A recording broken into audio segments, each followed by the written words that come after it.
Hola, muy buenos días a todos. Como cada sábado estamos en su programa Pregúntele a su médico a través de Redomina la Expresión. Ya el doctor Sergio hizo favor de hacer una pequeña introducción sobre lo que vamos a hablar el día de hoy.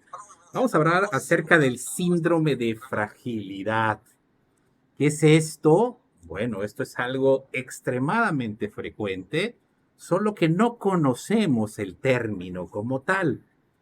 ¿Sí? ¿A qué nos estamos refiriendo? A esa debilidad que empiezan a presentar nuestros adultos mayores, nuestros ancianos, nuestros papás, nuestros abuelos, parte de la evolución, parte del desarrollo de la vida. Nuestros adultos se van volviendo frágiles. Y esto es de suma importancia. ¿Por qué? Porque requiere de cuidados especiales, de estudios especiales, de vigilancias especiales. Y para eso está con nosotros la doctora Argelia Reyes de la Cruz. Ella es geriatra, es decir, especialista en adultos mayores, para hablarnos precisamente de este tema, el síndrome de fragilidad. Buenos días, doctora, bienvenida. Hola, muy buenos días. Por supuesto, nuestro buen amigo, el psicólogo Marco Antonio León Hernández. Buenos días. Buenos días. El titular del programa, que ya lo saludó por ahí en radio, por supuesto, a nuestro buen amigo, el doctor Sergio Arnulfo Ávila Toledo. Buenos días, doctor. Buenos días, doctor Castañón. Buenos días, doctora Argelia. Buenos días, licenciado. Buenos Bienvenidos a días. este interesante tema que es en relación a la fragilidad. Adelante, doctor. Pues como siempre, lo importante para que nuestra población entienda de qué se trata esto, pues es importante definir. ¿Nos podría decir, doctora, qué es el síndrome de fragilidad del adulto mayor? La fragilidad es una condición clínica, es decir, presenta características físicas y funcionales que van a predisponer a aquel que la padezca a desenlaces adversos. Es decir, por citar un ejemplo, si nosotros tenemos dos vasijas, una con bretaduras y la otra sin bretadura, aquella que esté bretada, nosotros con un solo toque podremos romperla, a diferencia de la otra vasija que está sin bretadura, pues que va a necesitar un mayor impacto para romperse. Entonces, la fragilidad es esa predisposición, esa eh, debilidad que va a tener el organismo y que va a generar un riesgo de discapacidad o muerte ante una enfermedad aguda.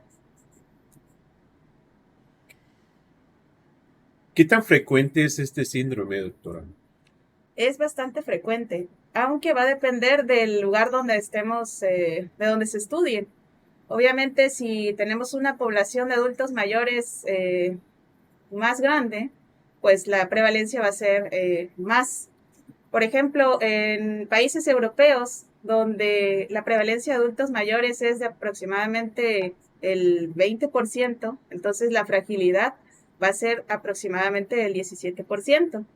En México, actualmente tenemos una población de adultos mayores de 60 años de 14% y nuestra prevalencia de fragilidad más o menos se iguala a la de Europa, entre 17 a 21%. Entonces, en cierta forma es alarmante que nosotros que tenemos menos adultos mayores que los europeos tengamos más personas frágiles. ¿A qué se debería este incremento en la cifra? Obviamente entiendo, un alto porcentaje a lo mejor de médicos entendemos la diferencia entre las dietas y los estilos de vida en Europa versus México, ¿no? ¿Eso es el punto primordial de esto? De hecho, sí, porque precisamente esa disminución en la calidad de vida que lamentablemente tenemos en Latinoamérica va a ser uno de los factores predisponentes para fragilidad. O sea, las personas con baja nutrición, que tienen una alimentación pobre desde la infancia, pues no van a tener un cuerpo eh, fuerte, digamos, en la plenitud de la adultez, digamos, a los 30 años que supone que se alcanza la plenitud. Y después de ello, que empieza ya el proceso de desgaste, pues naturalmente que se va a acentuar. Si no llegamos al pico de fortaleza, pues tenemos menos de dónde resistir.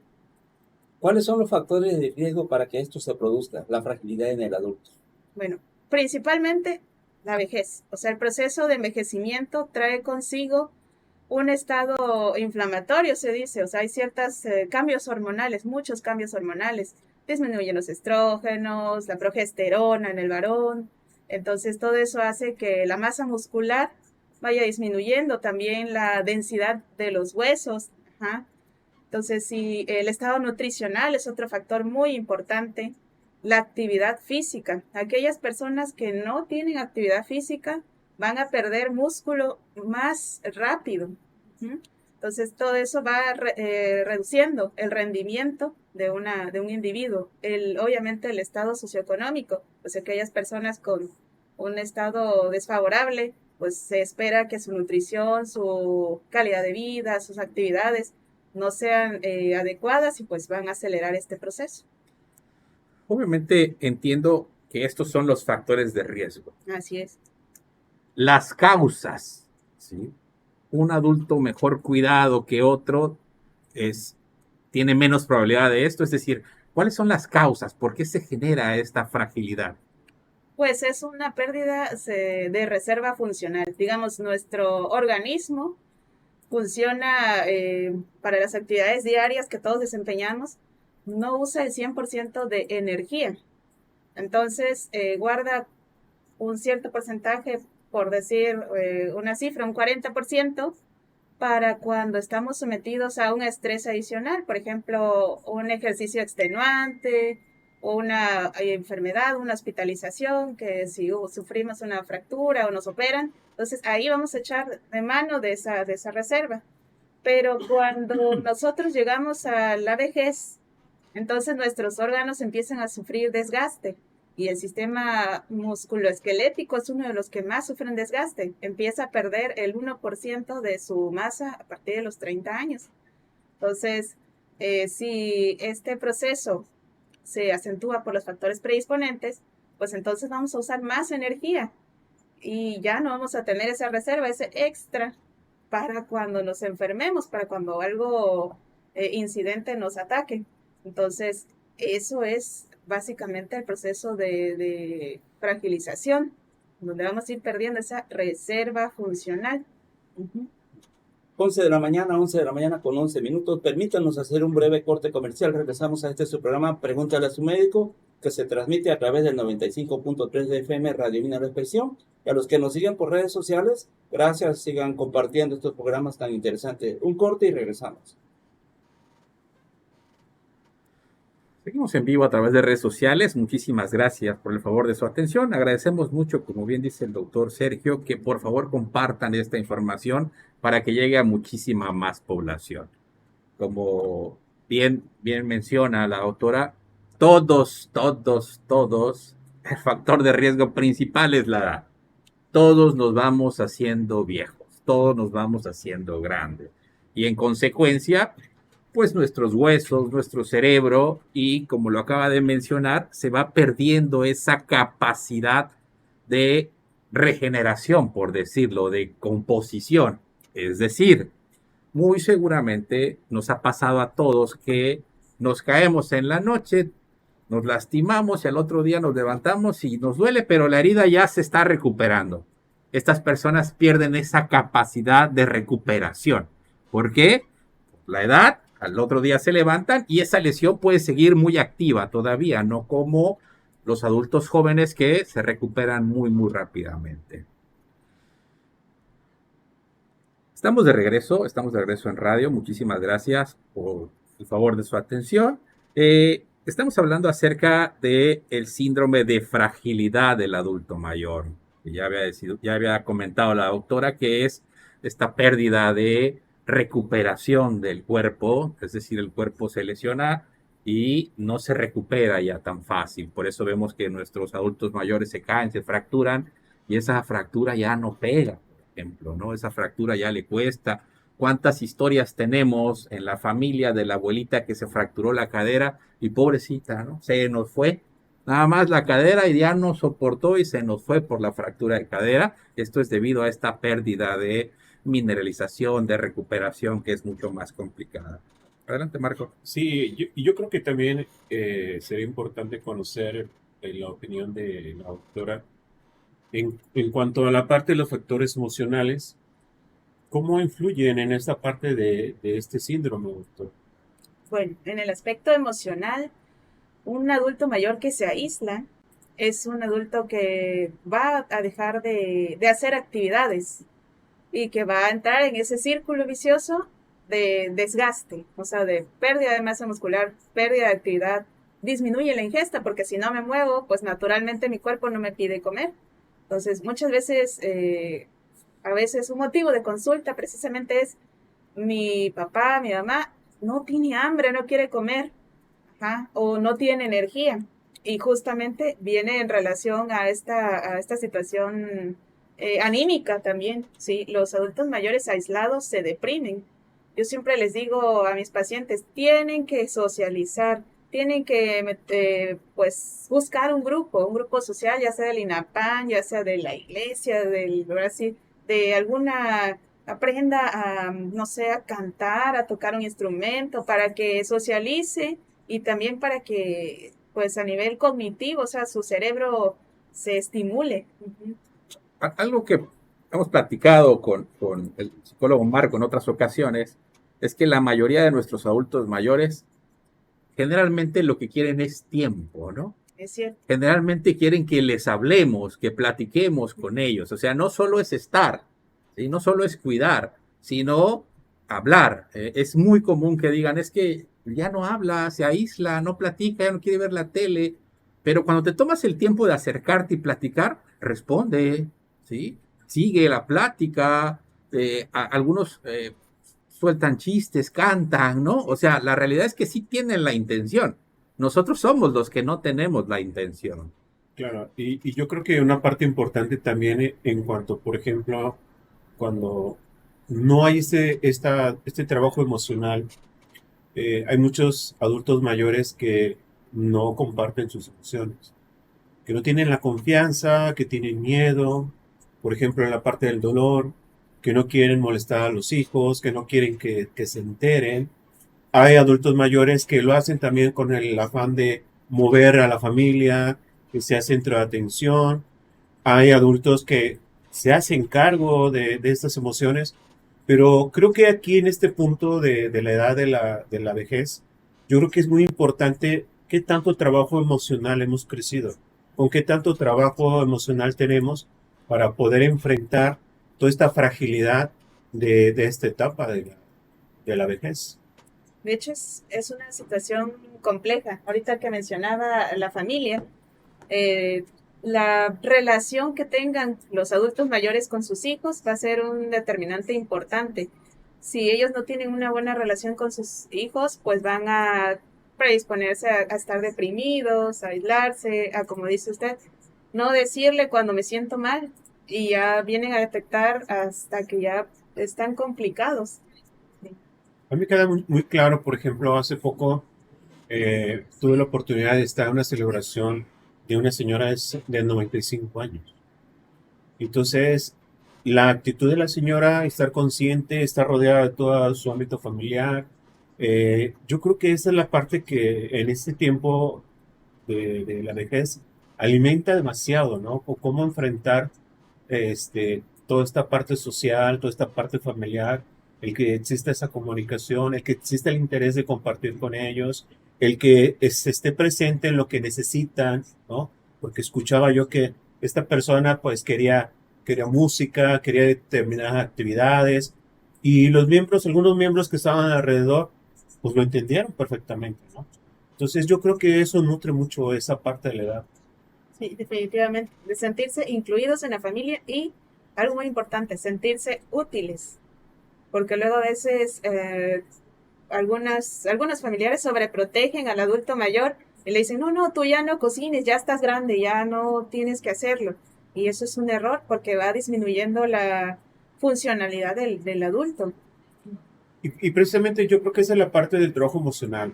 Cuando una persona tiene un trabajo emocional, sabe poner límites, sabe tomar lo que necesita, ¿sí? Y no crea una dependencia de otra persona. Eso es lo que hace la diferencia del trabajo emocional. Entonces yo creo que en esta parte y en toda la parte del desarrollo del ser humano, pues es muy importante el trabajo de la inteligencia emocional también. Sí, de hecho, esa es otra. Ahora sí, ahorita estamos hablando no solo de fragilidad física, sino en esta parte sería fragilidad social, cuando las relaciones familiares están deterioradas. Es muy importante lo que acaba de mencionar, no nomás fijarnos en lo físico, sino en lo emocional, porque también va mermando la salud en este caso de la persona de la tercera edad. Y como usted como especialista en el adulto, cada día se van incrementando más las enfermedades de la conducta en el adulto, llámese demencia senil, el síndrome de Alzheimer, entre otras. Entonces la importancia de interactuar con el adulto es muy importante para que a largo plazo evitar complicaciones físicas. El entorno en el que esté el adulto hay que comprender, más que nada de comprensión, tener empatía hacia ellos. Y es difícil, es difícil porque obviamente a mayor edad es como el ciclo de la vida, ¿no? La parte emocional se vuelve como el de un niño muy pequeño, ¿no? Y se vuelven, pues, caprichosos, se vuelven enojones, por ejemplo, de repente lo contrario, tienen cambios muy drásticos, ¿no? Se comportan como niños. Y obviamente nosotros tendríamos que tratarlos como niños, entre comillas, ¿no?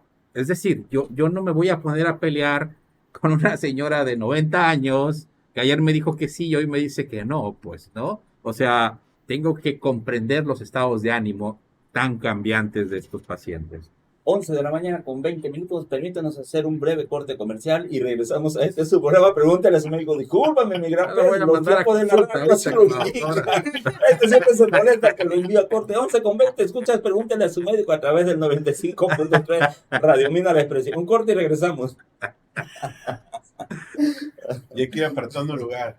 Sí, ya, soy como un niño. Seguimos en vivo a través de redes sociales. Muchísimas gracias por el favor de su atención. Por favor, compartan para que esta información llegue a muchísima más población.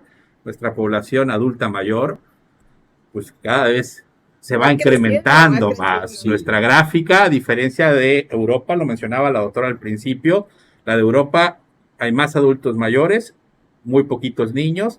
Pero en la de nosotros hay muchos jóvenes adultos que van a empezarse a ser mayores y vamos a tener una generación, o vamos a hacer una generación grandísima de adultos mayores al mismo tiempo. Se va a invertir prácticamente. De hecho, en un congreso alguna vez un especialista, un geriatra de Francia, nos dice, México tiene una situación apremiante porque Europa fue envejeciendo gradualmente y México va a envejecer de un día para otro. O sea, va a ser una situación compleja. Necesitamos que nuestros adultos mayores lleguen funcionales e independientes, porque como va a haber muy poca población joven que sostenga a la adulta mayor, entonces si estas personas llegan dependientes, ¿de quién van a depender? Sí, Eso va a ser un problemón. Sí, y a eso le sumemos que la tasa de natalidad cada día es menor.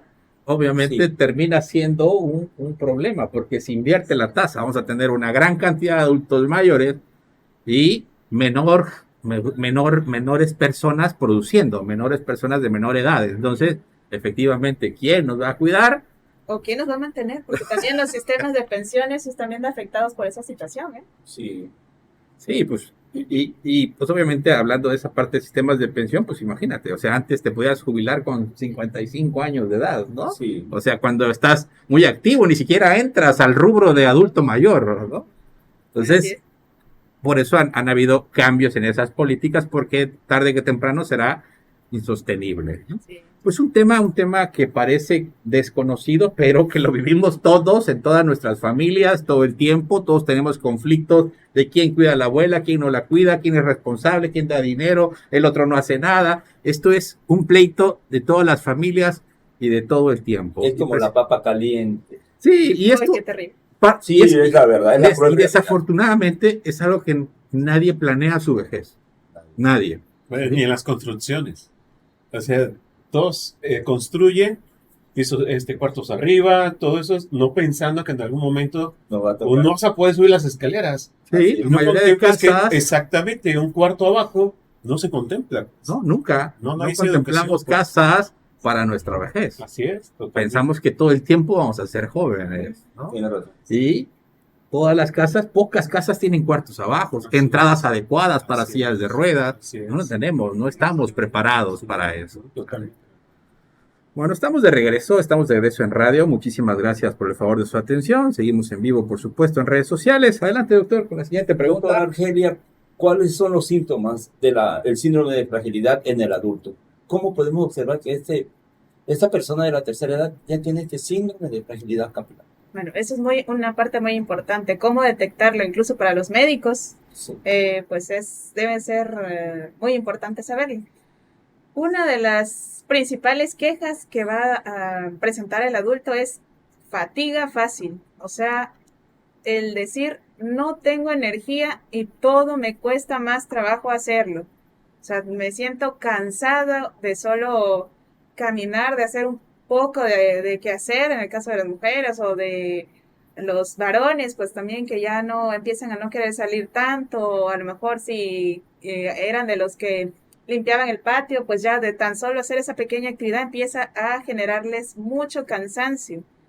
Otra... Me estoy haciendo viejo. Ya Todo me empiezas a está cayendo, quedar- doctora.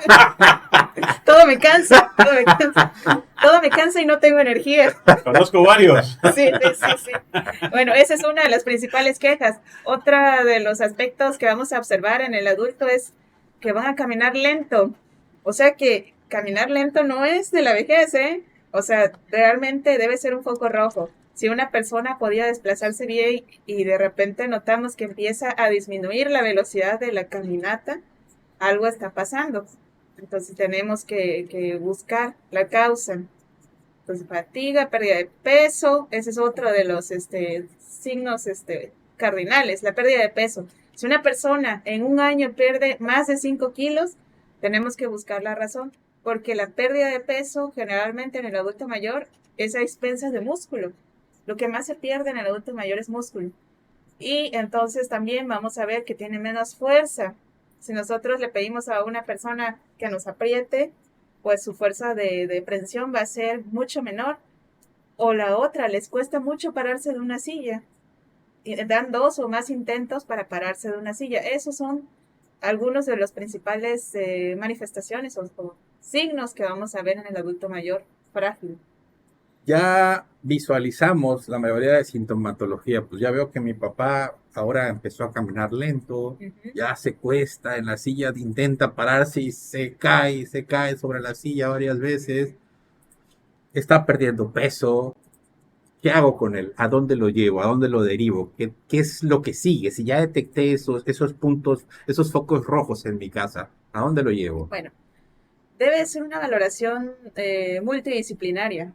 Les diría que con el geriatra, pero también dependerá de sus enfermedades, porque una es si el paciente es diabético, hipertenso o tiene problemas cardíacos o cardiovasculares, pues tendrá que ser también valorado por un internista o un cardiólogo para estabilizar esa parte y ver si eso no le está generando el resto de las manifestaciones. Pero también debe ser valorado por un nutriólogo, porque necesitamos el aspecto nutricional, ver qué le está faltando de nutrientes, sí, proteínas, vitaminas, que puedan complementarse a través de la dieta principalmente. Y en el aspecto psicológico también, porque a veces la depresión es, de hecho, muy prevalente en el adulto mayor, pues puede generar esos síntomas, pérdida de peso, falta de, pues, deseo de realizar actividades y entrar en ese círculo vicioso de fragilidad. Entonces debe ser multidisciplinario. Sí, podría ser con un geriatra, podría ser con un internista, pero tienen que participar varios especialistas. Hablando de la parte emocional, el mantener la atención en lo que se necesita o en lo que yo necesito es muy difícil. Es muy difícil porque yo tengo muchos adultos mayores en consulta y realmente cuando llegan, pues porque se pelearon con los hijos, porque no tienen la atención de los hijos, porque no tienen la atención de la pareja, si todavía lo tienen. Y eso hace que su estado anímico baje mucho, que pierdan como el sentido por el cual están viviendo. Entonces, normalmente siempre llegan acompañados. Y una de las situaciones que al menos yo hago es mandarlos a caminar, donde ellos empiecen a recuperar su actividad, que la parte de su metabolismo se empiece también a activar. Y es increíble cómo el cuerpo La mente, la parte de las emociones responde a todo este abandono con el que vamos creciendo. Porque realmente no hay una preparación para llegar a esta edad. No la hay. Hay nada más en ciertas informaciones, pero en realidad no nos preparamos para eso. Entonces, cuando ya estamos ahí, a veces es tan difícil poderme darme cuenta que ya tengo 50 años, que ya tengo 60 años. A veces es difícil asumir que tengo esa edad. Entonces, eso precisamente por eso evita que no nos vayamos preparando para eso. Sí, Sí. aceptar el envejecimiento es difícil. Es muy difícil. Sí. Sí, muy bien. Entonces, nos vamos a la siguiente. Vamos al corte.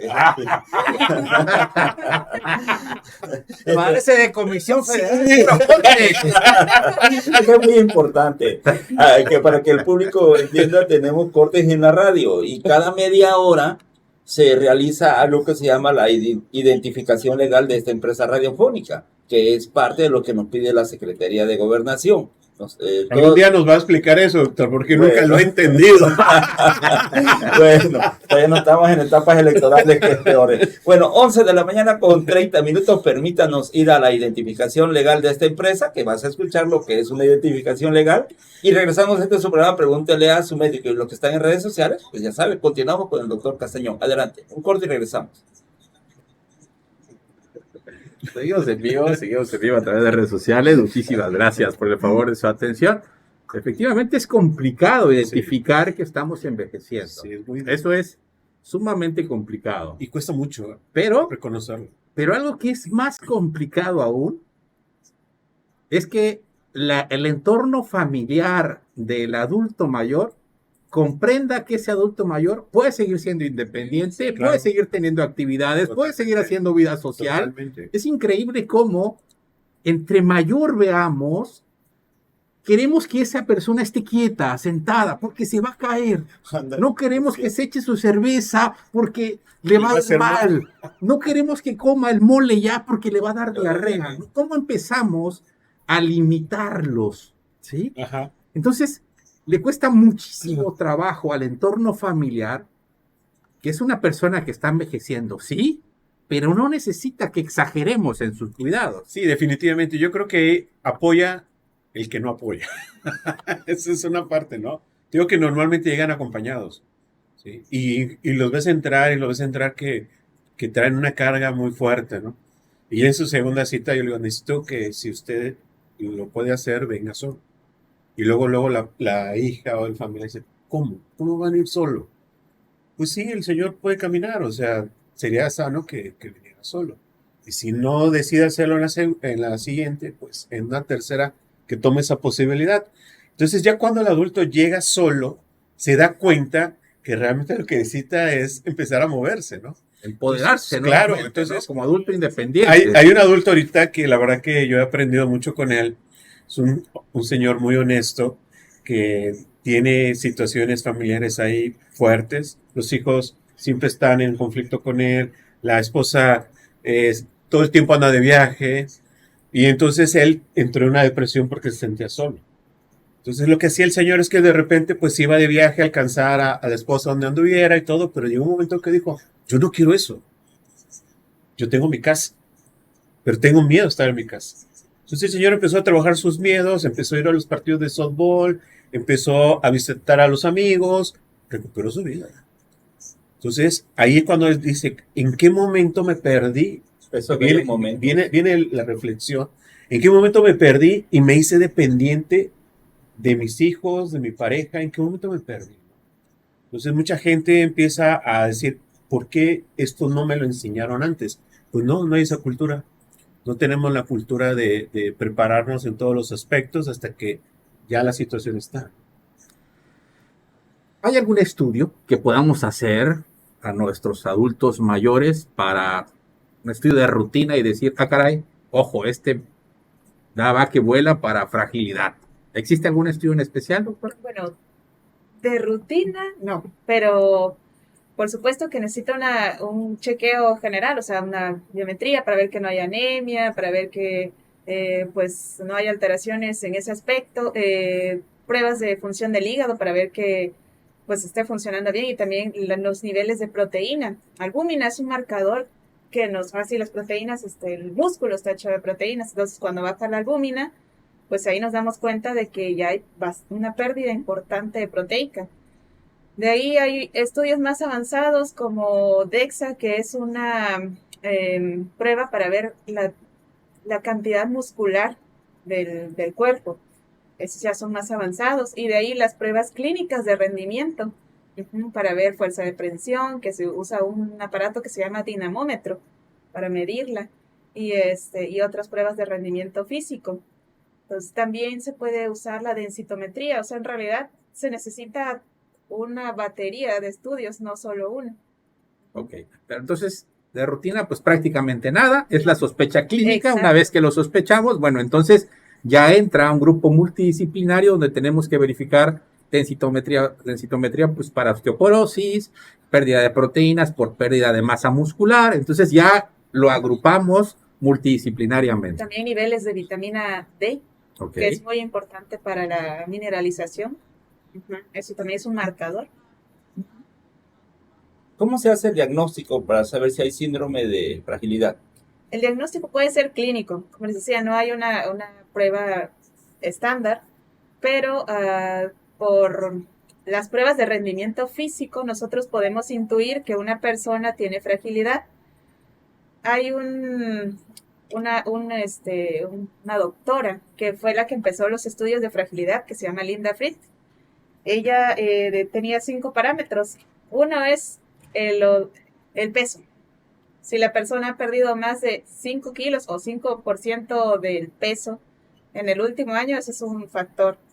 El segundo factor es la pregunta sobre la energía. El tercero, medir, aunque eso es un poquito más difícil, la actividad física semanal que tiene el individuo.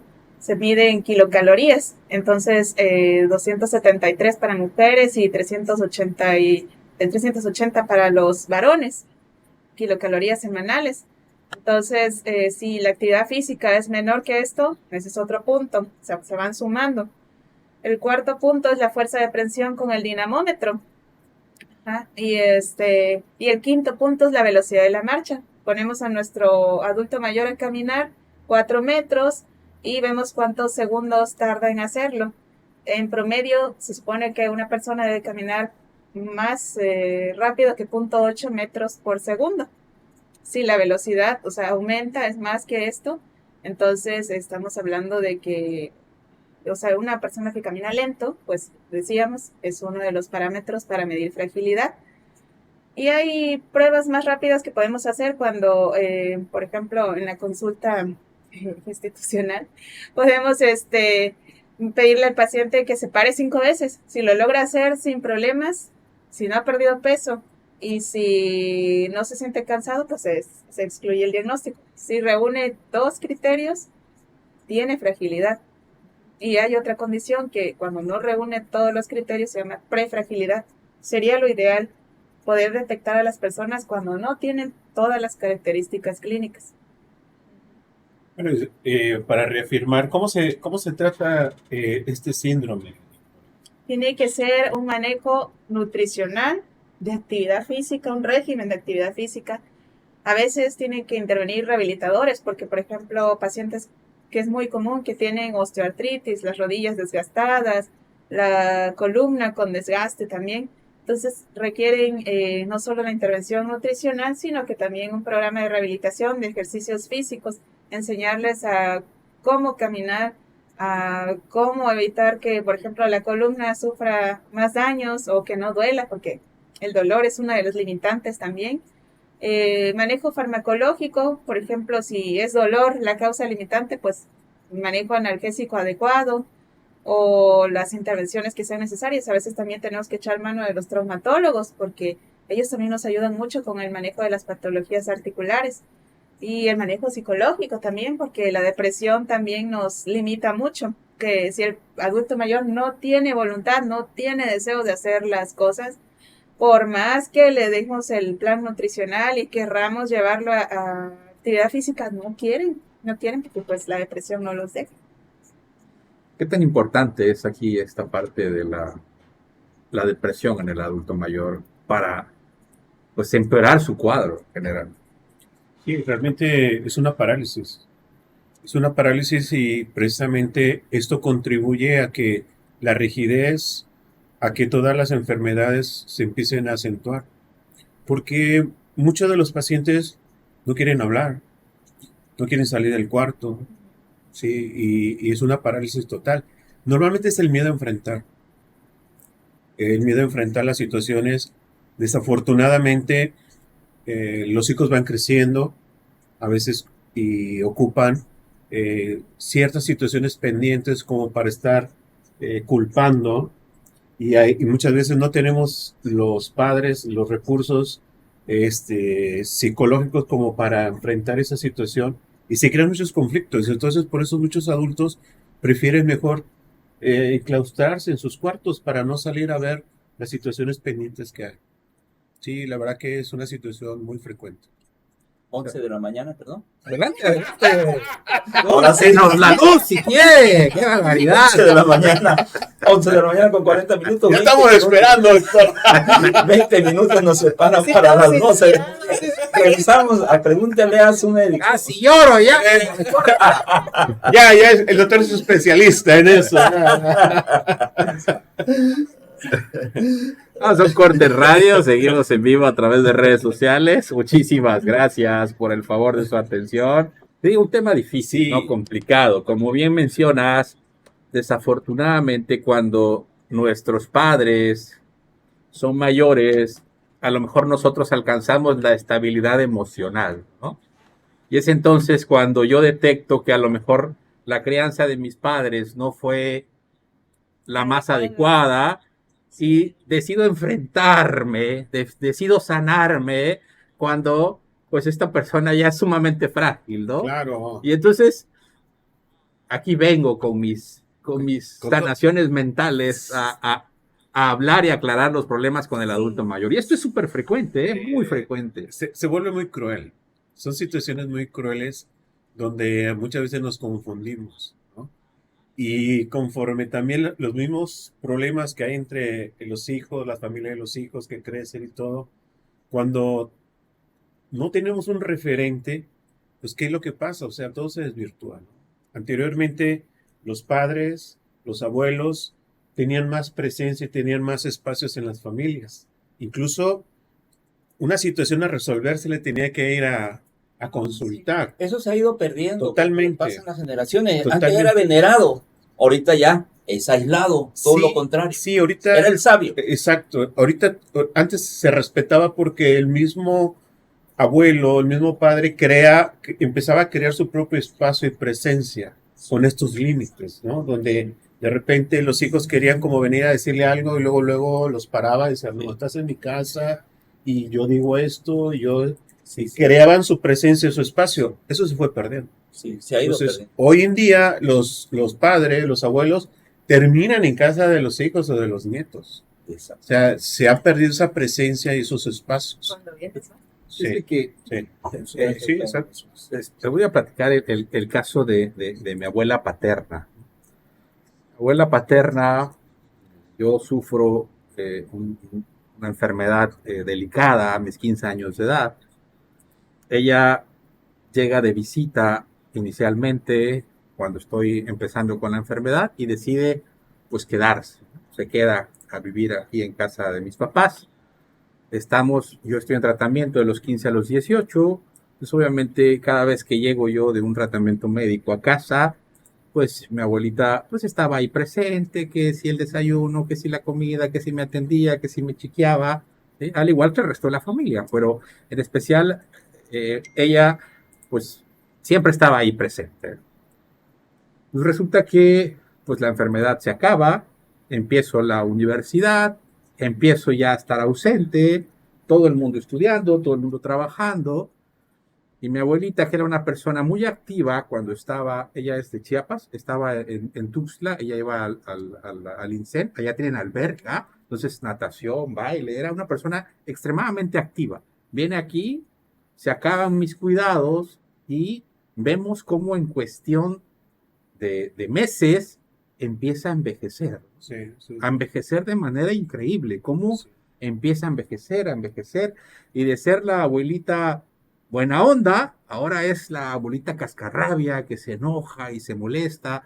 Llegaban mis compañeros de la universidad y si había alguien echándose un besito ahí, ya llegaba y les gritaba, y entonces se volvió muy huraña. Entonces hablo con mi papá y le digo, mi abuelita pues, no está bien. Tenemos que hacer algo para que mi abuelita mejore su condición.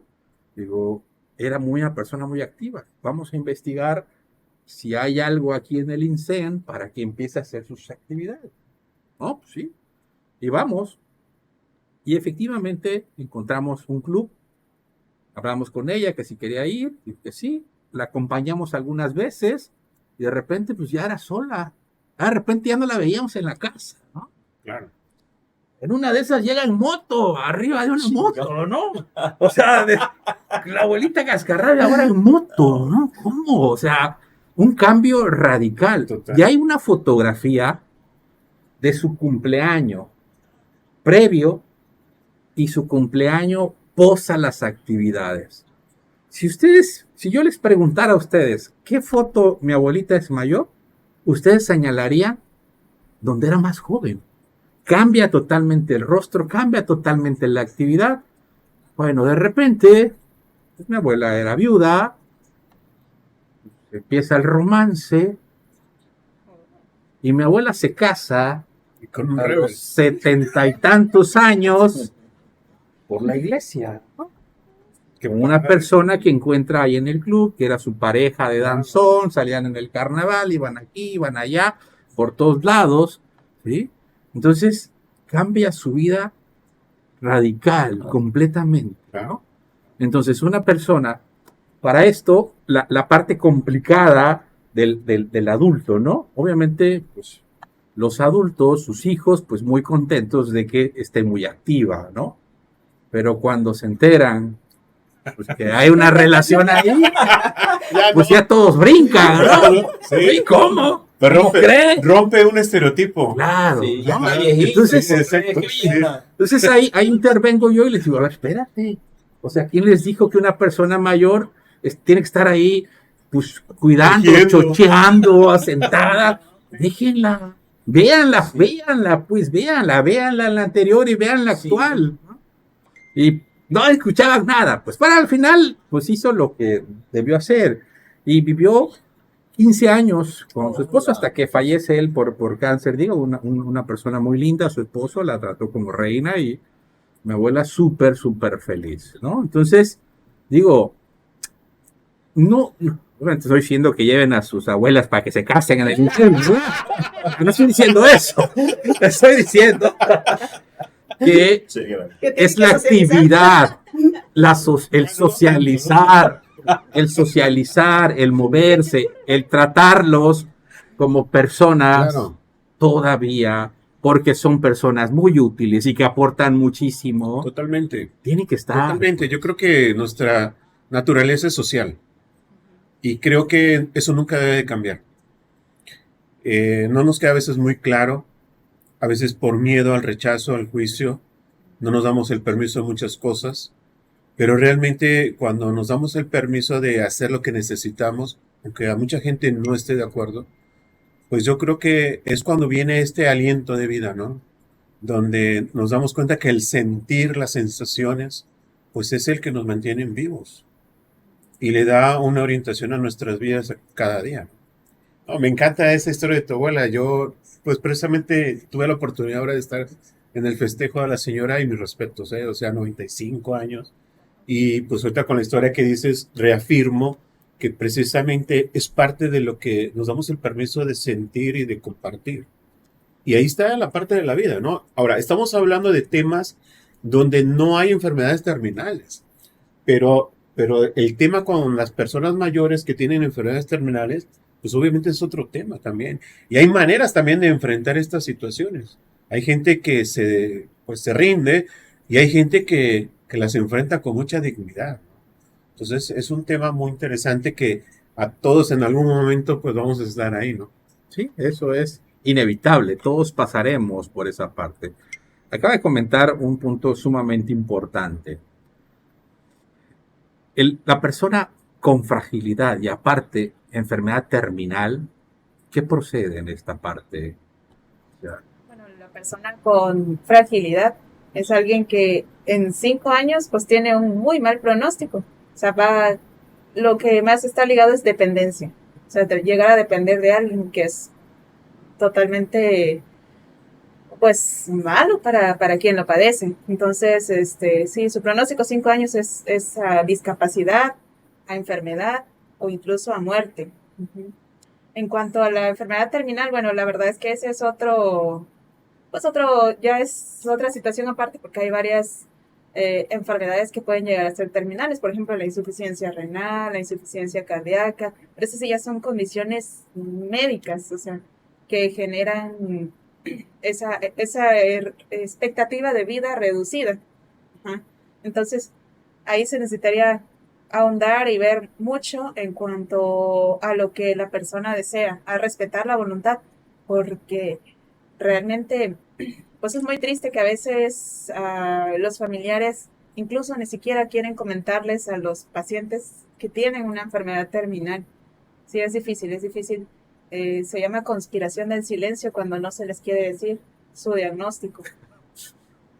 Pero sí, sí, entonces hay que incidir mucho en esos aspectos. Adelante. 11 con 50 minutos.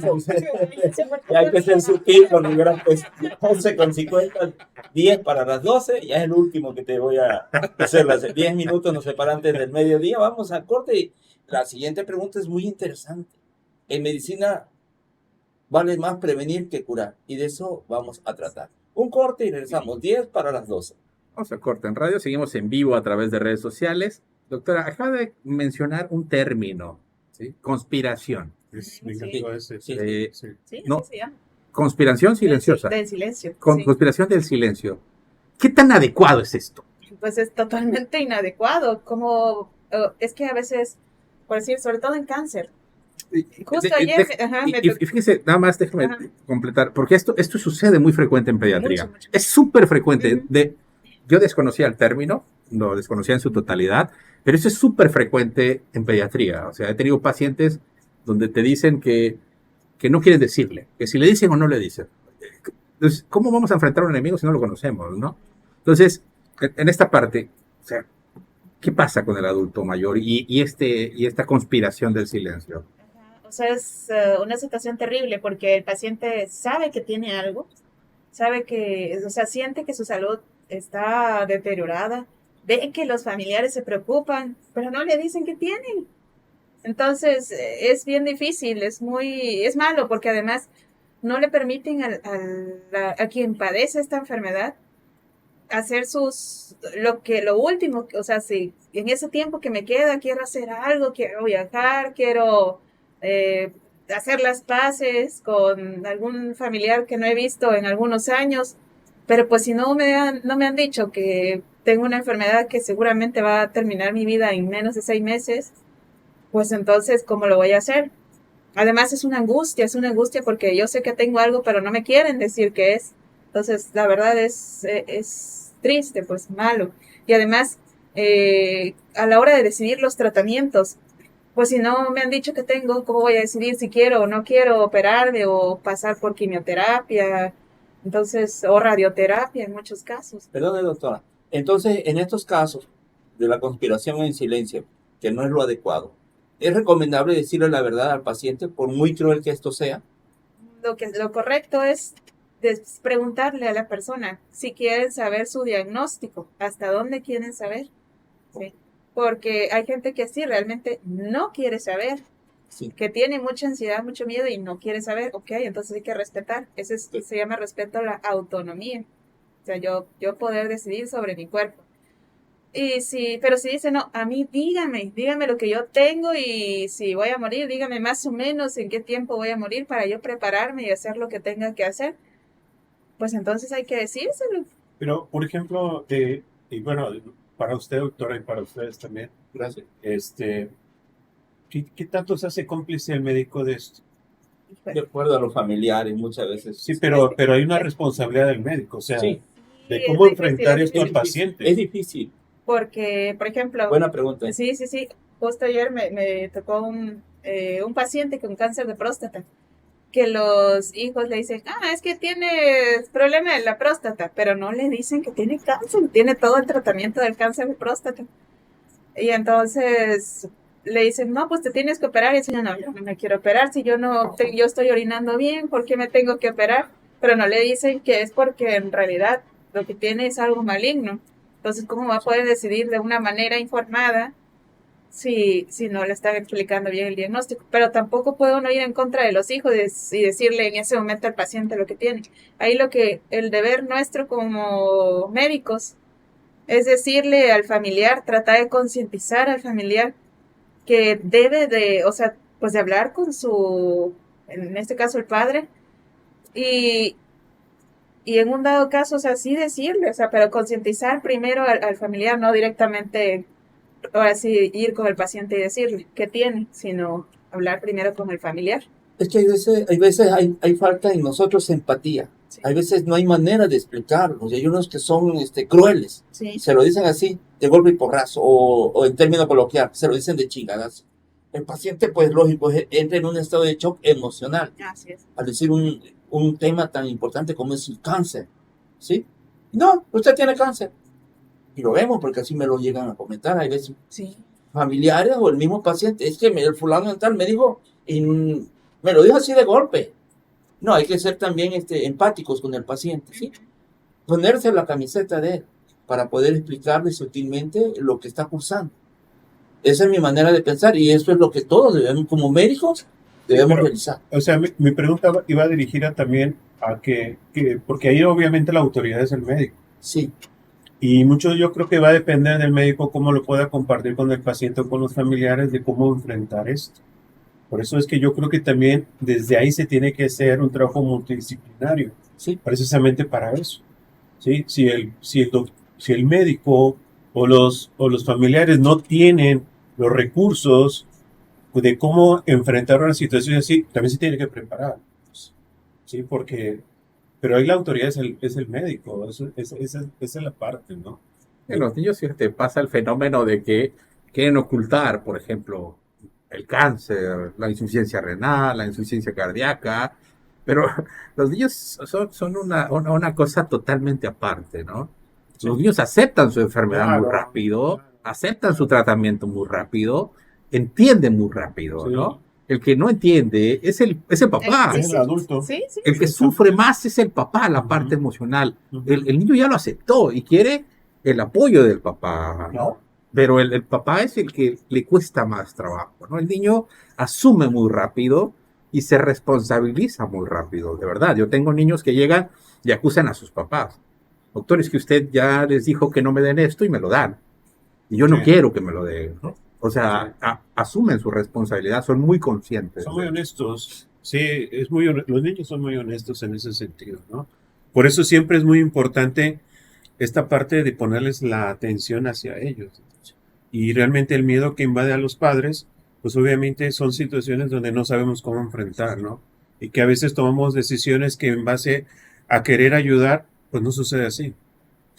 Decía el doctor antes del corte, pues obviamente prevenir es mucho mejor. ¿Se puede prevenir el síndrome de fragilidad del adulto? Desde luego que se puede prevenir y se debe prevenir. Entonces, como hemos venido comentando a lo largo de la plática, la actividad física es una de las intervenciones más importantes. O sea, nutrición y actividad física serían las dos claves para prevenir la fragilidad. Y la tercera sería una adecuada salud emocional, porque pues obviamente el cerebro o la mente, la emoción, es la que va a poder generar que nosotros queramos tener actividad. Una pregunta para los dos. ¿Cómo podemos fortalecer la salud emocional de un adulto? Pues es que depende mucho de la interrelación que tenga el paciente Su red con de su apoyo. familia. Sí, la red de apoyo, exactamente. Sí, porque si yo tengo, vaya, ni siquiera llegando a adulto mayor, cualquier adulto, si por ejemplo tengo problemas con el cónyuge con los hijos, con los papás, pues entonces mentalmente voy a estar debilitado, o sea, voy a estar devastado, ¿no? Por estos problemas familiares. Entonces, máxime en una etapa de adultez mayor, cuando no solo cargo con los problemas emocionales o de la red social, sino con los propios del desgaste por el envejecimiento. Sí, desde esta parte la atención, la comunicación, la convivencia son importantísimos para eso. Sí, muchas veces no sabemos cómo hacerlo y muchas veces hay situaciones de culpa, hay situaciones de miedo que no nos permiten abrirnos y compartirnos con nuestros familiares. Eso es lo primero que se tiene que trabajar. Que hay un derecho, que hay que aprender a asumir y a responsabilizarnos más que culparnos. Y desde ahí pues ya se va creando un derecho y este derecho pues nos lleva precisamente a crear lo que necesitamos. Yo normalmente trabajo con ellos el miedo y la parte de la comunicación y hay mucha necesidad de ser escuchados. Muy bien. Son las 12 en punto. Permítanos ir a un corte comercial. Vamos a la identificación legal de esta empresa radiofónica y seguimos en Pregúntele a su médico. Usted sigue también en redes sociales en Minamérica. Gracias por compartir. Es un corte y regresamos. Seguimos en vivo a través de redes sociales. Muchísimas gracias por el favor de su atención. Agradecemos mucho que compartan esta información para que llegue a muchísima más población. Nuestros adultos mayores cada vez son más. Y vuelvo a repetir, este es un problema en todas las familias, ¿no? No tendría que ser un problema, pero es un problema. Sí, yo creo que es una realidad y yo la verdad que a veces me sorprende que no existan que se establezcan en las autoridades a cualquier nivel, pues precisamente actividades, por ejemplo, aquí en la ciudad, pues realmente hay pocas actividades, hay pocos programas precisamente para tocar este tipo de temas.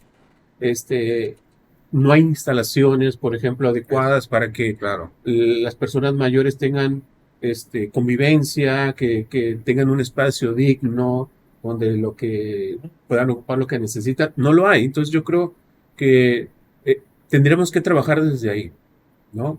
Hay lugares donde yo veo que, como tú lo dices, cerca aquí hay albercas, Albercas, me quedo con eso. sí, Claro. ¿y por qué no empezar a crear también nosotros como sociedad un espacio aquí en Minatitlán, ¿no? Que yo creo que eso es muy importante y sabemos que todo lo vamos a ocupar, o sea, tarde que temprano lo vamos a ocupar, ¿no? Sí, una casa Un del centro de jubilado, una casa del anciano, Sí, una casa sí. de retiro, Bien, ¿no? Sí. bien, tú. Sí. Fíjate que sería un proyecto para los futuros candidatos a puestos de elección popular. Promover esto Sí. nosotros como promotores de la salud. Sí, Hacérselo saber. sí, y puede ser también una opción, pero también puede ser una opción que nosotros como sociedad empecemos también a trabajar para ello, ¿no? Porque muchas veces la parte de la burocracia pone muchas trabas y pues está muy claro que en esta ciudad ha habido mucha burocracia y yo creo que lo que se ha hecho ha sido normalmente por la parte del movimiento más social. Sí. Entonces yo creo que pues sería una buena iniciativa, ¿no? Que por ahí los que estén de acuerdo, pues podría esto tener un eco mayor. Claro. Un buen proyecto, ¿no? Cada quien poniendo su granito de arena, salud emocional, salud del adulto Sí, mayor, sí, revisiones médicas, o sí, sea, se pueden sí, hacer sí.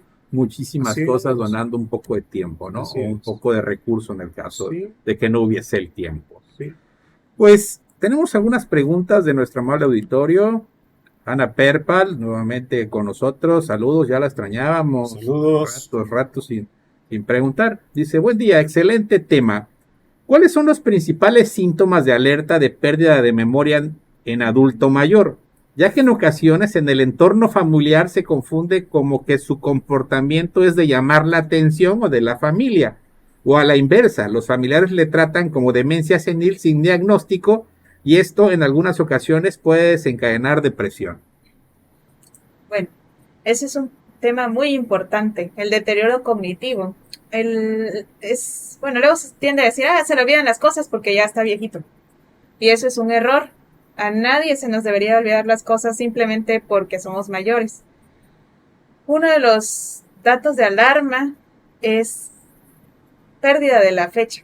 O sea, si yo ya no sé en qué día vivo, cuidado. O sea, ya ahí ese es un foco rojo. Otro es cuando empiezan a repetir las conversaciones. En la mañana a lo mejor comentan con los hijos algún suceso con el vecino y a media tarde nuevamente, fíjate que mi vecina pasó tal y tal situación. Entonces, las conversaciones repetitivas suelen ser también otro dato de alarma. Y la tercera que podría citar es, por ejemplo, en nuestras actividades que desempeñamos. Si empieza a haber errores, si a lo mejor ya se me olvidó dónde dejé el carro, si manejo, o la señora que empieza a quemar la comida repetitivamente o deja la llave abierta del gas. Ajá, esos son datos de alarma que deben de buscar generar pues que los familiares busquen atención, una valoración más profunda. Es importante aclarar, como bien lo comenta la doctora, tienen que ser puntos específicos y delicados. O sea, si de repente se le olvida el nombre de un hijo, que es muy común y hasta parece lotería, Pedro, Pablo, Luis, ¿no? Digo, eso es algo muy común, que confundan el nombre y al final, ¿no? O sea, confundir a mis hijos. Lo que pasa es que muchas veces, yo entiendo la parte que usted dice, doctora, que no debiera, pero a veces es falta de atención. Sí, o sea, me refiero, estamos hablando, por ejemplo... La falta de atención nos lleva, por ejemplo, a poner la atención a los pendientes. Entonces, muchas veces las mamás, sucede más en mamás, que están al pendiente de todas las actividades que tienen que tener o de todas las situaciones que hay que resolver, y precisamente cuando necesita traer a su memoria un nombre de alguien, no tiene esa atención. Porque eso es súper frecuente, sí, doctora. Sí, o sea, es frecuente. O sea, no que yo le diga a usted, doctora Luisa, por ejemplo, en lugar de... Obviamente ahí sí ya hay una preocupación, porque ya le cambió el nombre completo, ¿no? O Luis, ¿no? Sino al hecho que de repente están en tal cosa y... Falta de atención, sería ahí. Entonces, y cosas importantes como las llaves del gas, la regadera, ¿sí? Que olvidaron a lo mejor un nombre o un recado, un teléfono. Bueno, eso nos pasa pues a todos por falta de atención o múltiples ocupaciones, ¿no? O sea, son puntos muy concisos y precisos de que son de alarmar, el que no cierren la puerta de la casa, el carro, que no sepan dónde lo dejen. Eso es muy alarmante. Lo que sí es en ese punto, desde esta parte, es de que a veces que las conversaciones las cambien. Eso sí es un factor, o sea, de que estén hablando de algo y de repente cambien la conversación o cambien la situación que están, eso sí es un factor de alarma. Hay otra pregunta más de Hannah Perpa, dice, ¿por qué un adulto mayor que tiene limitaciones para caminar siempre siente cansancio? Si en teoría siempre está descansando. No, pues... no, eso no es descansar. Eso es nada más una más crítica. No, pero lo que pasa es que eso es una inmovilidad. Entonces, la inmovilidad genera contracturas musculares. Entonces, cuando ahora sí me voy a mover, pues mover esos músculos tensos, contracturados, pues me va a generar dolor, me va a generar un sobreesfuerzo y pues más fácil me voy a cansar. Además, también la inmovilidad genera cambios a nivel cardiovascular, o sea, el corazón cambia el riego sanguíneo cuando pasamos mucho tiempo sentados o acostados. Hay gente que pasa mucho tiempo acostada. Entonces, cuando ahora me demanda más actividad el pararme, pues es un estrés para el corazón. Entonces, todo cambia. En los pulmones también. Por eso es que una persona que pasa mucho tiempo sentada, cuando quiere pararse, siente mucha fatiga. Y por ejemplo, doctora, de una persona que siempre tuvo mucha actividad física de trabajo o algo y de repente pues deja de trabajar y de repente entra en una actividad totalmente diferente en casa, ¿cómo afecta esta parte ya en un adulto mayor esa situación? Mucha gente se deprime. Cuando la jubilación, si no es bien abordada, puede generar depresión, porque pierden su rol pues social, o sea, volvemos a la situación del aspecto de socializar. Alguien que pierde su círculo social, porque generalmente cuando estamos en un trabajo pasamos al menos 8 horas conviviendo con las mismas personas, pues tenemos plática, o sea, tenemos interacción social, entonces cuando de repente dejamos ese entorno y a lo mejor si nos enclaustramos en nuestra casa, aunque estemos haciendo actividades, pues no es lo mismo, perdemos ese círculo social. No, no me dejarás mentir, lo vemos en el hospital, por ejemplo, ¿no? Sí, El médico jubilado estaba bien y de repente ya se enfermó, ¿no? Parecía un factor de riesgo para que te Sí, enfermes sí, el sí. jubilarte, ¿no? Sí. O sea, cómo ese cambio drástico puede afectar a muchas personas, pero de manera significativa. De verdad es súper común que el jubilado se infartó jubilado. Le dio evento vascular cerebral. una enfermedad vascular cerebral, una embolia, ¿no? De una embolia. Uy, ¿cómo si ya no estaba estresado, ya estaba en su casa? Pero es Sí. muy Sí, frecuente. Exacto, es que esa parte es importante porque también se tendría que prepararse para eso, porque se le quedan muchos espacios. Cuando las actividades cambian, se quedan muchos espacios. Y si esos espacios no se empiezan a cambiar por actividades, pues precisamente pues sucede esto, ¿no? Entonces, hay mucha gente que tiene esta idea de que cuando va a dejar de trabajar va a descansar. Y No. nunca sucede eso. No, no. Ahora trabaja más, dice. Así es. Cuidando a los nietos, haciendo tal cosa, que es lo más común. Sí, Sí. pero sí, la verdad que es un cambio muy drástico. Bueno, pues Que el algo corte, más, dice. doctora, antes de que nos corte el doctor, algo más No, que no, desea no. agregar Como para decimos, barra libre. algo más que desea agregar. Ya tienes barra libre. Como ya se acabaron las preguntas, ya nos da la barra libre. Adelante. Algo más que desea agregar para despedirnos, doctora. Bueno, pues ahora sí que dos recomendaciones. Para el adulto mayor, que no piense que solo por ser mayores ya tenemos que sentarnos en una silla y esperar a que venga la muerte por nosotros. No, no, o sea, tenemos que aprovechar la vida porque esto no se acaba hasta que se acaba.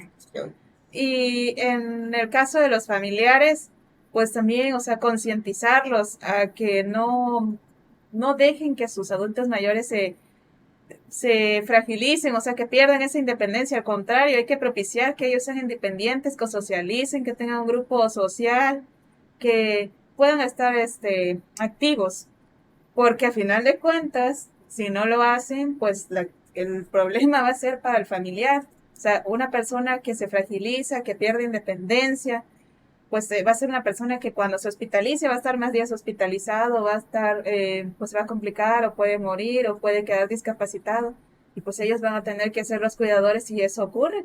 Entonces mejor antes de llegar a esa situación tan apremiante, lo mejor es prevenir, permitir que sus adultos mayores, o sea, sus familiares, sus papás, sus hermanos, lo que sea, estén activos, estén bien nutridos, estén anímicamente bien para no llegar a estas situaciones. Saludos a todos, excelente geriatra, Argelia, muy tierna con los adultos mayores y profesional. ¿Dónde podemos encontrarla, doctora? Pues ahorita en Coatzacoalcos, Gutiérrez Zamora 426, generalmente, precisamente para no hacerlos esperar, funcionamos con citas. Entonces el número es el 921. A ver, despacito para que lo apunten en bueno, redes. A ver, el teléfono es 921-202-1915. otra vez, despacito. 921-202-1915. ¿Podemos repetir la dirección? Gutiérrez Zamora 426. ¿Alguna referencia para poder llegar con usted? ¿Algún centro de conveniencia o algo por el estilo? Pues está, digamos que Vamos a la meter un siguiente gol. esquina de donde está el Hotel Enríquez. O hay Muy una bien. taquería milenaria que se llama El Buen Sabor. Perfecto. Los que son de Ahí Coatzacoalcos. estaremos. Sí, es conocidísima. Sí. Buena referencia, porque a veces los que no somos de Coatzacoalcos buscamos referencias. Ujú. ¿Sí?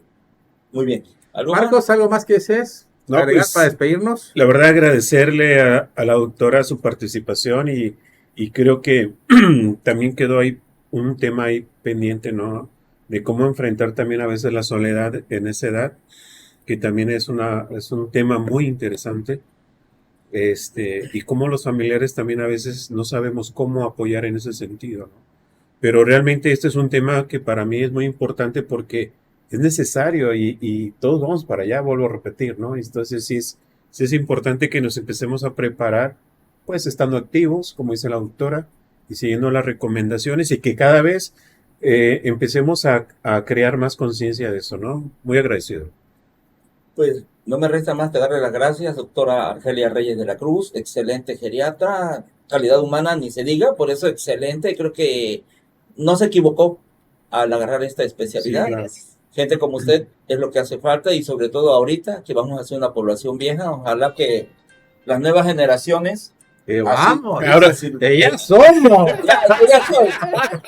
ya soy, podamos estar nuevamente con usted en otro programa más que son de gran utilidad. Pues Sí. agradecemos muchísimo el favor de su atención, agradecemos que compartan muchísima esta información. La próxima semana vamos a tener un programa súper especial, espero nos acompañen. Vamos a tener a pequeños, grandes invitados con nosotros, celebrando el Día del Niño. Nos van a acompañar unos pequeñitos, nos van a dar cátedra. ¿Sí? La próxima semana, ojalá no se lo pierdan, los esperamos. Adelante, doctor, vamos a pedirnos. A nombre de la licenciada María Luisa Bravo Ortiz, directora general de esta empresa radiofónica, de la señora Isabel Velázquez López, administradora de estas oficinas, de mis compañeros locutores en turno, del ingeniero en cámaras y micrófonos, no nos resta más que despedirnos y como lo dijo el doctor Castañón, invitarlos para la próxima semana. Un abrazo, doctora Argelia, excelente tema. Marcos, excelente psicólogo apoyando todo este tema tan importante en la salud del adulto. Gracias. ¿Y qué puedo decir del productor de este programa, el doctor Castañón? Leo, un joven pediatra muy inteligente. Me doy por bien servido en el programa el día de hoy. Nos despedimos y si Dios nos lo permite, nos vemos la próxima semana en una edición más de Pregúntele a su médico. Buenas tardes. Hasta luego. Hasta luego. Garcón Comercializadora te ofrece un amplio surtido en artículos para tu hogar o negocio. Contamos con mesas portafolio de la mejor calidad y en diferentes medidas. Mesas Forte y sillas Brexia en varios colores. Sillas y tablones infantiles en plástico o fibra de vidrio. Y para tu cocina te ofrecemos sartenes, cucharas, vasos, platos, jarras, ollas, vaporeras y baterías de cocina. En electrodomésticos solo la mejor calidad y precio. Licuadoras, planchas, ventiladores de pedestal o piso y además extenso surtido en artículos de plástico como botes, lavabos, bañeras, palanganas, cestos y armarios para tu ropa o herramientas de jardín. Síguenos en Facebook y visita cualquiera de nuestras 3 sucursales: Oteapan, Cozoleacaque y Minatitlán. Llámanos y pregunta por lo que necesites. No lo olvides, somos Garcón Comercializadora. Estamos para servirle.